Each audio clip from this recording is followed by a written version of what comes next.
ಮಾಣಿಕ್ಯದಾರದಲ್ಲಿ ನಾಪತ್ತೆಯಾಗಿದ್ದಂತ ಬಾಲಕಿಯ ಶವ ಈಗ ಪತ್ತೆಯಾಗ್ಬಿಟ್ಟಿದೆ. ಮಾಣಿಕ್ಯದಾರದಲ್ಲಿ ಪತ್ತೆಯಾಗಿದೆ ಈಗ ಮೃತದೇಹ. ಪ್ರವಾಸಕ್ಕೆ ತೆರಳಿದಂತ ಸಂದರ್ಭದಲ್ಲಿ ಮಾಣಿಕ್ಯದಾರದಲ್ಲಿ ಬಾಲಕಿ ನಾಪತ್ತೆಯಾಗಿದ್ದು ಆರಂಭದಲ್ಲಿ. ಈಗ ಮಾಣಿಕ್ಯದಾರದಲ್ಲಿ ಪತ್ತೆಯಾಗಿದೆ ಶ್ರೀನಂದ ಮೃತದೇಹ. ಚಿಕ್ಕಮಗಳೂರಿನ ಚಂದ್ರದ್ರೋಣ ಪರ್ವತ ಅಲ್ಲಿರುವಂತ ಮಾಣಿಕ್ಯದಾರ ಫಾಲ್ಸ್ ಏನಿದೆ, ಪ್ರವಾಸಿ ತಾಣ ಏನಿದೆಯಲ್ಲ, ಈ ಪ್ರವಾಸಿ ತಾಣಕ್ಕೆ ಕುಟುಂಬ ಸಮೇತವಾಗಿ ಹೋಗಿದ್ರು. ಆ ಸಂದರ್ಭದಲ್ಲಿ ದೃಶ್ಯದಲ್ಲಿ ಗಮನಿಸ್ತಾ ಇರುವಂತ ಬಾಲಕಿ ಮಿಸ್ಸಿಂಗ್ ಆಗ್ತಾಳೆ. ಏಪ್ರಿಲ್ 7ರಂದು ನಾಪತ್ತೆ ಆಗ್ತಾರೆ. 14 ವಯಸ್ಸಿನ ಈ ಬಾಲಕಿ. ಮಾಣಿಕ್ಯದಾರದ ಅಕ್ಕಪಕ್ಕ ಹುಡುಕುವಂತ ಕಾರ್ಯಾಚರಣೆಗಳಾಗುತ್ತೆ. ನಿರಂತರ ಶೋಧಗಳನ್ನ ಮಾಡ್ತಾರೆ. ಕೇರಳ ಮೂಲದ ಬಾಲಕಿ ಶ್ರೀನಂದ ಅವರ ಶವ ಈಗ ಪತ್ತೆಯಾಗಿದೆ. ಅಂದ್ರೆ ಸುಮಾರು 2000 ಅಡಿ ಕೆಳಗಡೆ ಮೃತದೇಹ ಸಿಕ್ಕಿದೆ. ಹಲವು ಅನುಮಾನಗಳು ವ್ಯಕ್ತವಾಗಿತ್ತು. ಕಿಡ್ನಾಪ್ ಆಯ್ತಾ, ಏನಾಯ್ತು, ಎಲ್ಲಿ ಮಿಸ್ಸಿಂಗ್ ಆದ್ರು ಅನ್ನೋ ತನಿಖೆಗಳನ್ನ ಕೈಗೆತ್ತಿಕೊಂಡಿದ್ರು.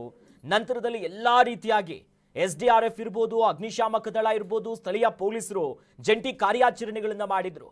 ಬಟ್ ಈಗ ಮೃತದೇಹ ಪತ್ತೆಯಾಗ್ಬಿಟ್ಟಿದೆ. ನೋಡಿ, ಈಗ ಬಾಲಕಿಯ ಈ ಸಾವೇನಿದೆಯಲ್ಲ, ಇದೀಗ ಅನುಮಾನಕ್ಕೆ ಕಾರಣ ಆಗ್ತಿದೆ. ಆತ್ಮಹತ್ಯೆಯೋ ಕೊಲೆಯೋ ಎನ್ನುವಂತ ಅನುಮಾನ. ಶ್ರೀನಂದ ಕಾಲು ಜಾರಿ ಬಿದ್ದಿರುವ ಬಗ್ಗೆಯೂ ಕೂಡ ಶಂಕೆಗಳಿದೆ.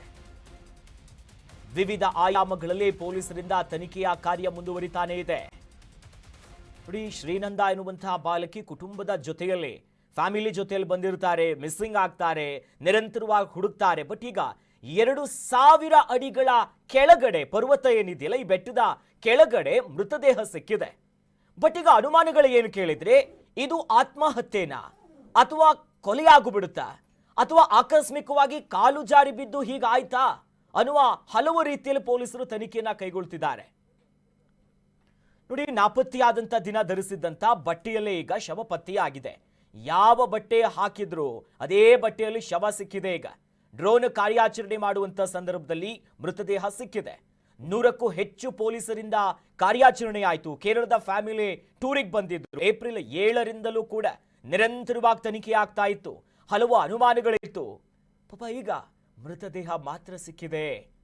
ಬಾಲಕಿ ಕುಟುಂಬದ ಜೊತೆ ಬಂದಿದ್ರು. ಮತ್ತೊಂದು ಅಪ್ಡೇಟ್ಸ್ಗಳಿದೆ.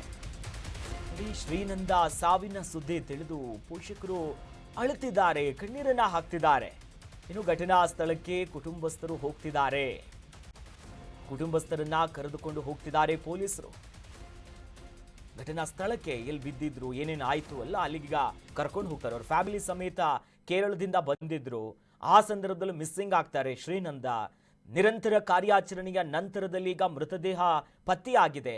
ಕಾಣೆಯಾದ ಸಂದರ್ಭದಲ್ಲಿ ಯಾವ ಬಟ್ಟೆ ಧರಿಸಿದ್ರು ಅದೇ ಬಟ್ಟೆಯಲ್ಲೇ ಮೃತದೇಹ ಸಿಕ್ಕಿದೆ.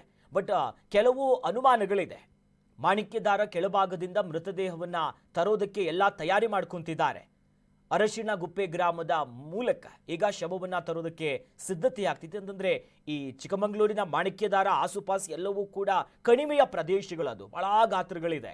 ಹಾಗಾಗಿ ಈ ಕೆಳಗೆಯಲ್ಲಿ ಮೃತದೇಹ ಬಿದ್ದಿದೆಯಲ್ಲ, ಅದನ್ನೀಗ ಮೇಲೆತ್ತುವಂತ ಕೆಲಸಗಳಾಗ್ತಿದೆ. ಕುಟುಂಬಸ್ಥರು ಕೂಡ ಅಲ್ಲಿ ಹೋಗ್ತಿದ್ದಾರೆ. ಪ್ರವಾಸಕ್ಕೆ ಹೋದಂತ ಈ ಬಾಲಕಿ ಶವವಾಗಿ ಪತ್ತೆಯಾಗಿರುವುದು ಹಲವು ರೀತಿಯಲ್ಲಿ ಅನುಮಾನಕ್ಕೆ ಕಾರಣ ಆಗಿದೆ. ಆ ಸಂಬಂಧ ಈಗಾಗಲೇ ತನಿಖೆ ಆಗ್ತಿದೆ. ಇನ್ನೇನು ಮರಣೋತ್ತರ ಪರೀಕ್ಷೆಗೆ ಕಳಿಸುವಂತ ಕೆಲಸ ಆಗುತ್ತೆ. ಆಗ ಕೆಲ ಪ್ರಮುಖ ಅಂಶಗಳು ಗೊತ್ತಾಗುತ್ತೆ. ಫಾರೆನ್ಸಿಕ್ ಈ ಪರೀಕ್ಷೆಗಳ ನಂತರದಲ್ಲೇ ಗೊತ್ತಾಗುತ್ತೆ ದೇಹದಲ್ಲಿರುವಂತ ಗಾಯ ಸಹಜವಾಗಿನ ಅಥವಾ ಅಸಹಜವಾದಂತ ಏನಾದರೂ ಘಟನೆಗಳು ನಡೆದು ಹೋಗಿಬಿಡುತ್ತಾ. ಹೀಗೆ ಎಲ್ಲಾ ಆಯಾಮದಲ್ಲೂ ಕೂಡ ತನಿಖೆ ಆಗ್ತಿದೆ.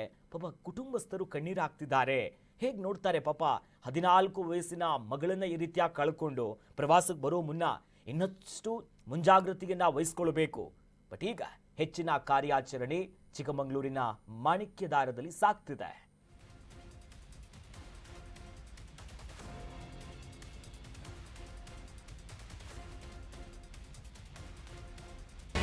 ಕರ್ನಾಟಕ ನ್ಯೂಸ್ ಬೀಟ್ ಫಾಲೋ ಮಾಡಿ, ಸಬ್ಸ್ಕ್ರೈಬ್ ಮಾಡಿ.